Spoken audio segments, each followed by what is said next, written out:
नमस्कार. रेसिपी सफर चॅनेलवर मी गीता तुम्हा सगळ्यांचं पुन्हा एकदा खूप खूप स्वागत करते. आजच्या भागात आपण बघणार आहोत व्हेज नॉनव्हेज जेवणाचा प्राण असणारी कोल्हापुरी चटणी. इतकी सुंदर आणि रसरशीत झाली आहे ही चटणी की ही चटणी व्यवस्थित प्रमाणात जर बनवली तर वर्षभर टिकते. बघा, अतिशय सुंदर आणि चविष्ट बनली आहे. त्यासाठी सगळ्या मसाल्यांचा परफेक्ट रेशो सांगणार आहे मी या व्हिडिओमध्ये. 2 प्रकारची मिरची पावडर घेतली आहे, काश्मीरी आणि डिलक्स मिरची पावडर घेतली आहे. रेडीमेड पावडर आहे ही. तुम्ही तुमच्या आवडीप्रमाणे मिरची पावडरचं प्रमाण ठरवू शकता. 1 किलोच्या प्रमाणात आपल्याला सगळे मसाले लागणार आहेत. दोन्ही पावडर मिळून 1 किलो आहे, अर्धा किलो मिळून. आता त्यानंतर बाकीचे मसाले बघूया. लसूण घेतला आहे पाव किलो, सोलून घ्यायचं आहे व्यवस्थित. लसूण पाव किलो आणि अर्धा पाव घेतले आलं चिरून घेतले. कोथिंबीर धुवून स्वच्छ उन्हात सुकवत ठेवली होती कॉटनच्या कापडावर. स्वच्छ सुकवूनच घ्या, त्यातलं मॉइश्चर निघून गेलं पाहिजे आणि पाणी निघून गेल्याची खात्री झाल्यानंतरच ती चिरून घ्यायची आहे. मीठ घेतले अर्धा किलो, खडे मीठच वापरायचं आहे, त्यामुळं मस्त टेस्टी अगदी छान चटणी तयार होते. कांदा लसूण मसाला असं सध्या या चटणीला बोललं जातं. पाव किलो खोबरं मोठ्या किसणीनं किसून घेतलं आहे आणि हे सगळे मसाले, खडा मसाला आहे हा सगळा मी एकत्रित केला आहे. त्याबरोबर काळे मिरे आणि पांढरे मिरे दोन्ही प्रकारचे मिरे घ्यायचे आहेत, त्यामुळं छान चटणीला टेस्ट येते. सगळ्या प्रकारचे मसाले घेतलेले आहेत. डिस्क्रिप्शन बॉक्समध्ये किती प्रमाण आहे ते नक्की चेक करा. खडा हिंग घेतला आहे. हळकुंड नाही म्हणून मी 1 मोठा चमचा हळद घेतली आहे. आता कांदे बघूया. मोठ्या साईजचे कांदे घ्यायचे म्हणजे अगदी चव चांगली येते. पाऊण किलो कांदे घेतलेत. या किसणीवर किसून घ्यायचे म्हणजे ते एकसारखे पातळ काप निघतात आणि सगळ्यात महत्त्वाचं म्हणजे आपलं काम पटकन होतं आणि सोयीचं होतं. चिरून घेतल्यामुळं खूप त्रास होतो कांदा चिरताना, त्यामुळं किसणीवर हे काम अगदी 5 ते 7 मिनिटात होतं. पाऊण किलो कांदा मी 5 मिनिटात किसून घेतला आहे. अशा पद्धतीनं ज्या कढईत आपण कांदा भाजायला टाकणार आहोत त्याच कढईत किसून घ्यायचा. बघा किती छान पातळ काप निघालेत. सगळा कांदा मी अशा पद्धतीनं किसून घेतला आहे. त्या कढईतच किसून घ्यायचा म्हणजे भाजणं सोपं जातं. आता तीळ बघा अर्धा पाव लागणार आहे आणि जिरेसुद्धा अर्धा पावच आहेत. अशा प्रकारे सगळे मसाले हाताशी तयार ठेवायचे. धणेसुद्धा स्वच्छ निवडून घेतलेत, पाव किलो आहेत. पाव किलो धणे आणि अर्धा पाव जिरे. त्यानंतर खोबरं बघूया. खोबरं पाव किलो आणि त्यानंतर जिरे अर्धा पाव. जोड्या लक्षात ठेवायच्या, धणे जिरे आणि खोबरं आणि तीळ. आता तेल किती लागणार आहे बघूया. पाऊण किलो कांदा आपण हा चिरून घेतला आहे, त्यासाठी अर्धा लिटर आपल्याला तेल यामध्ये मिक्स करायचं आहे. पाव लिटरचा कप आहे हा, तो 2 वेळा घेतला आहे मी, म्हणजे 500 ml एवढं तेल घेतलं आहे. सुरुवातीला गॅस मोठा ठेवायचा. एकदा तेलाला उकळी आली की मग गॅस मीडियम करायचा आहे. कांदा पातळ चिरून घेतल्यामुळं तो व्यवस्थित तळला जातो. कांद्याला खूप वेळ लागतो तळायला. सगळा कांदा एकदमच टाकायचा आहे. थोडा थोडा कांदा तळून घेऊ नका, मग त्याचा बरिस्ता तयार होईल. आपल्याला रसरशीत कांदा भाजून घ्यायचा आहे. आता एका बाजूला मी कांदा शिफ्ट केला आहे दुसऱ्या बर्नरवर आणि या बर्नरवर आता आपण सगळे मसाले भाजून घेऊया. धणे भाजायला घेतलेत. सगळ्यात आधी गॅस मिडियम करायचा आहे. मोठ्या गॅसवर अजिबात भाजू नका मसाले. मसाले जर जळले तर चटणीची चव विचित्र लागू शकते, त्यामुळं अगदी गॅस मिडियम करायचा.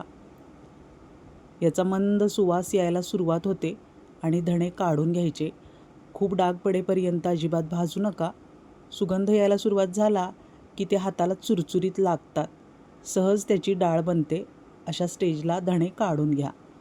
आता जिरे भाजायला घेऊया. आता जिरे भाजतानासुद्धा खूप वेळ भाजत राहायचं नाही किंवा डाग पडू द्यायचे नाहीत. फक्त गरम करायचे आहेत जिरे आणि त्यातून सुगंध यायला सुरुवात झाली की जिरेसुद्धा आपल्याला धण्यावरच काढून घ्यायचे आहेत. फक्त गरम करायचे आहेत, लक्षात ठेवा. खूप फुलेपर्यंत भाजू नका. त्याचा सगळा ॲरोमा त्यामुळं निघून जातो. मसाले खूप काळजीपूर्वक भाजावे लागतात कोल्हापुरी चटणी बनवताना. या मसाल्यांमध्येच सगळा प्राण असतो या कोल्हापुरी चटणीचा.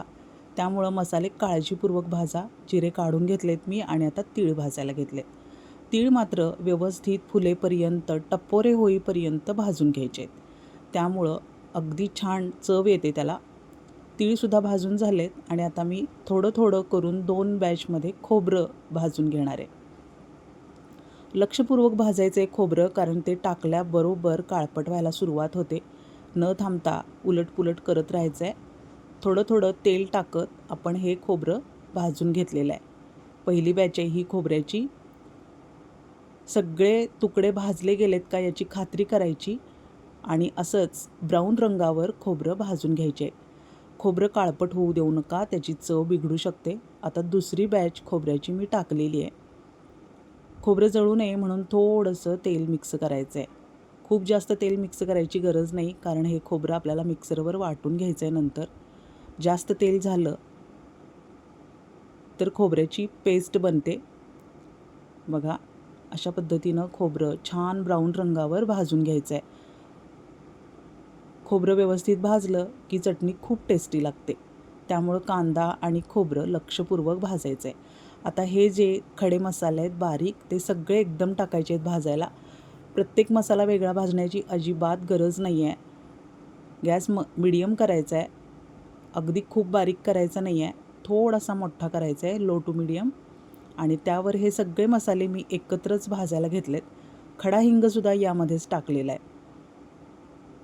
गॅस बारीक करायचा म्हणजे मसाले जळत नाहीत. आता तेल टाकूया अर्धा कप, म्हणजे मसाले सुगंध येईपर्यंत छान इवन भाजले जातात. सतत ढवळत राहायचं आहे म्हणजे करपत नाहीत. मसाले अजिबात करपू देऊ नका. यातून एक सुगंध यायला सुरुवात झाली की मग मसाले आपल्याला काढून घ्यायचे आहेत. असं सतत ढवळत राहायचं म्हणजे मसाला अजिबात करपत नाही. आता यामध्येच मी हळद आणि दालचिनी टाकून घेतली आहे बघा. हळद थोडीशी उशिरा टाकायची, कारण पहिल्यापासून जर आपण हळद टाकली तर ती जळू शकते.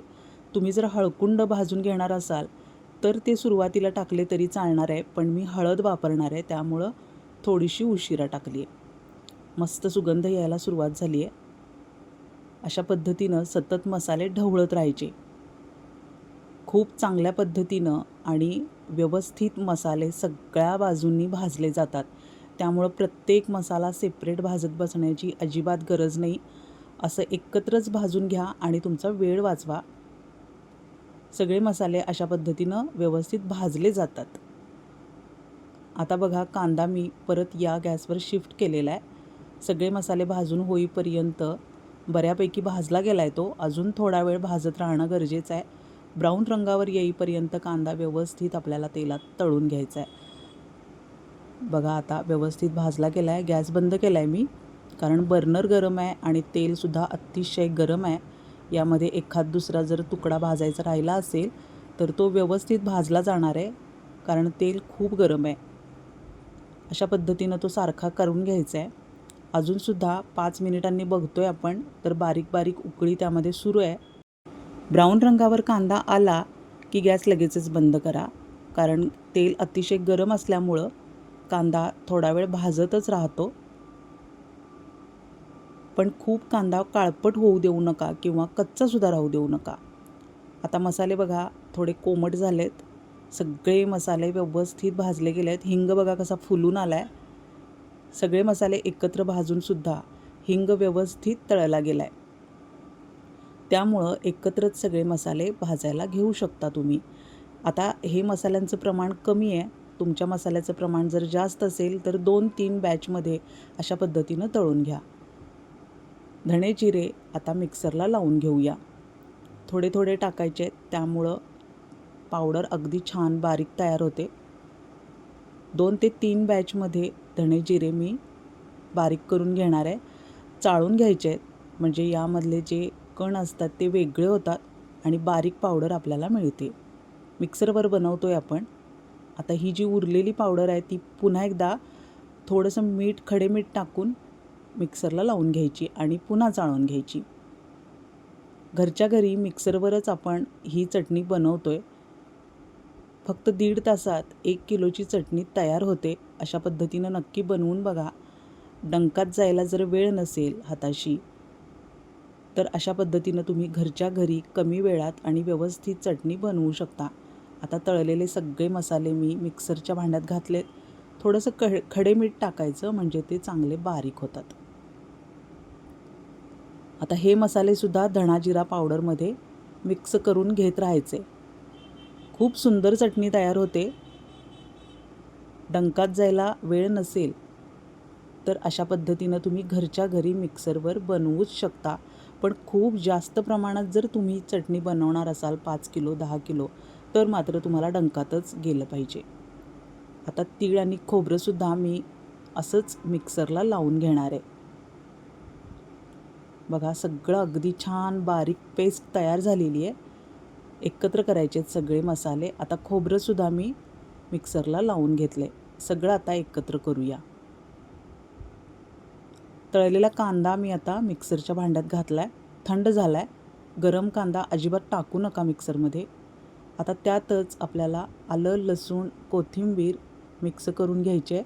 आता हे सुद्धा प्रमाण जास्त आहे, 2 बॅचमध्ये करून घेणार आहे. खडे मीठ टाकायचं, म्हणजे अगदी छान फाईन पेस्ट आपल्याला मिळते. अतिशय सुंदर सुगंध यायला लागला आहे. खूप सुंदर झाली आहे कोल्हापुरी चटणी. अशा पद्धतीनं नक्की ट्राय करा. आता चटणी मिसळून घेऊया आपण. मसाले आणि मिरची पावडर, दोन्ही प्रकारची मिरची पावडर मी 2 परातींमध्ये घेणार आहे, कारण प्रमाण जास्त झाले, मिक्स करता यायला पाहिजे. त्यासाठी मी 2 बॅच बनवणार आहे. 2 परातींमध्ये मिरची पावडर सारख्या प्रमाणात करून घेतली मी. आणि आता मसाला मिक्स करूया. सगळे पावडर मसाले, कांद्याची पेस्ट, खोबरं तिळाची पेस्ट, हे सगळं एकजीव करून घ्यायचं आहे आधी. आणि मग आपल्याला ते मिरची पावडरमध्ये मिक्स करून घ्यायचं आहे. खूपच टेस्टी झाली आहे कोल्हापुरी चटणी. अगदी परफेक्ट प्रमाणात मी तुम्हाला ही चटणी बनवून दाखवली आहे. आता हे कांदा तळलेलं तेलसुद्धा यामध्ये मिक्स करूया. यापेक्षा जास्त तेल मिक्स करायची अजिबात गरज नाही. अगदी व्यवस्थित प्रमाण आहे हे. या प्रमाणातच तुम्ही चटणी बनवून ठेवा. आता सगळ्यांकडे एक मोठा ग्रोसरी मार्ट असतं, तिकडूनच ही मिरची पावडर मी खरेदी केली आहे. 2 प्रकारची, काश्मीरी मिरची पावडर आणि डिलक्स मिरची पावडर. या 2 प्रकारांपासून ही चटणी बनवून बघा तुम्ही. अतिशय सुंदर आणि टेस्टी झाली आहे. त्यामुळं 3-4 प्रकारच्या मिरच्या आणून, ज्यांना वेळ नाही आहे देठ निवडून, मिरची वाळत टाकून, त्यांच्यासाठी अगदी व्यवस्थित प्रमाणात सांगितली आहे. अशा पद्धतीनं मिक्सरवर तुम्ही घरच्या घरी बनवू शकता. 1 किलो मिरची पावडरपासून साधारण 3 ते 3.5 किलो तयार चटणी आपल्याला मिळते. आता बघा, मसाला अगदी छान व्यवस्थित एकजीव करून घेणं गरजेचं आहे, कारण आपण हाताने मिक्स करतो आहे हे. त्यामुळं मसाला व्यवस्थित मिक्स करून घ्या आणि त्यानंतरच आपल्याला मिरची पावडरमध्ये हे सगळं मिक्स करून घ्यायचं आहे. आता मसाल्याचं प्रमाण जर तुम्हाला जास्त वाटत असेल तर अजून अर्धा किलो यामध्ये मिक्स केली तर चालणार आहे. पण हे अगदी परफेक्ट प्रमाण दिलेलं आहे मी तुम्हाला. आता काही जणी काय करतात की समप्रमाणात मीठ टाकतात. जेवणात वरून मीठ टाकायला नको अशा हिशोबानं समप्रमाणात टाकलं जातं. पण त्यामुळं काय होतं, मसाल्यांचा सुगंध आणि चव आणि शिवाय मिरचीचा रंगसुद्धा थोडाफार कमी होतो. त्यामुळं 1 किलोसाठी अर्धा किलो प्रमाण मिठाचं हे अगदी योग्य आहे. अर्धा किलोच मीठ मिक्स करा. नंतर आपण पदार्थ बनवताना वरून मीठ टाकलं तरी चालणार आहे. आता अशा पद्धतीनं 2 चमचे घेतलेत मी आणि मिरची पावडर आणि मसाला मिक्स करत राहायचे. मी हाताने कधीच मिक्स करत नाही, अशा पद्धतीनं चमच्यानीच मिक्स करते. त्यासाठी मी असा छोटासा हात घेतलेला आहे स्टीलचा. त्याच्यानं व्यवस्थित मिरची पावडर मसाल्यांमध्ये मिक्स करता येते. थोडा वेळ लागला तरी चालेल, पण हाताने मिक्स करू नका शक्यतो. अशा पद्धतीनं चमच्यानीच मिक्स करत राहा. आणि चमच्यानी मिक्स केल्यानंतर थोडी थोडी आपण मिक्सरला लावून घेऊ शकतो. त्यामुळं ती अगदी एकसारखी आणि छान होते. अगदी डंकात केल्याप्रमाणेच होते. अर्थात ज्यांना कमी प्रमाणात कांदा लसूण मसाला किंवा ही कोल्हापुरी चटणी लागते त्यांनाच हे शक्य आहे. खूप मोठ्या प्रमाणात जर बनवणार असाल तर डंकातच केली पाहिजे, शक्य नाही मिक्सरमध्ये. बघा किती छान आणि रसरशीत झाली आहे. यापासून भन्नाट मिसळची रेसिपी मी अपलोड करणार आहे, तो व्हिडिओसुद्धा बघायला विसरू नका. मस्त झाली आहे. मसाल्यांचं प्रमाण बघू शकताय तुम्ही, अगदी परफेक्ट झाली आहे. कोल्हापुरी चटणी म्हटलं की ही अशीच असायला हवी. कोल्हापुरी चटणी खूप मोठ्या प्रमाणात देशाबाहेर विक्री होत असते. परदेशी पाहुणे या चटणीसाठी वेगवेगळे पदार्थ चाखायला महाराष्ट्राला भेट देत असतात. देशभर ते खाद्यभ्रमंती करतच असतात. आपल्या देशात रेसिपी सफर करण्यासाठी ते खास भ्रमंती करत असतात आणि आपल्या देशभरात वेगवेगळ्या ठिकाणी आवर्जून भेट देत असतात. अतिशय सुंदर झाली आहे चटणी. या पद्धतीनं नक्की बनवा आणि व्हिडिओ आवडला असेल तर लाईक करा आणि हाईप द्यायला अजिबात विसरू नका. पुन्हा भेटूया नवीन भागात नवीन रेसिपीसह. धन्यवाद.